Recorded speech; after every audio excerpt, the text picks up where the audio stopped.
wanashughulika na ulinzi, hii pakini huko, wacha sisi tupambane na hapa na hii shughuli. Asante sana kwa wale ambao wamekuja kutufunga kamba kwa huu msiba ambao umetokea wa Yesu Kristo.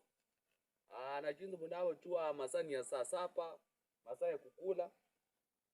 Waisraeli, ningependa mtumwika katika lile tendi na rangi ya samawati almaarufu blue kama ujui, na Wayahudi mtakuwa katika tendi linaloona pale la rangi nyekundu almaarufu red, na Wafilisti mtakuwa katika tendi ambayo liko nyuma yangu.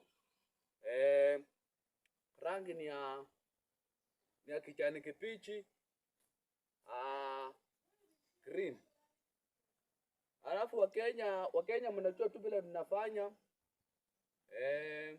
Wakenya wakishaondoka, Wakenya mtakusanya kwa line pale. Mtakusanya kwa cafeteria pale hapo. Hiyo sehemu nyingine pale napoona pale kuna nini ya cafeteria hapo. Na ningependa kuwarudishia wengine shukrani tufufu kwa ile kazi ambayo mmefanya kutayarisha katika hii ambayo msiba hatuko tumeutarajia. Yesu alikuwa amesaliwa tu majuzi bila hata nyinyi mliona, hakuwa hata na dhambi, lakini hatujui ile hali Wayahudi wanakula, lakini ile ambayo wamefanya Mungu ndiye anajua. Waya machache mafupi na marefu, nachukua hii fursa, samahani, si fursa, hii microphone kumpatia mwenzangu. Mwenzangu kucha kimbia.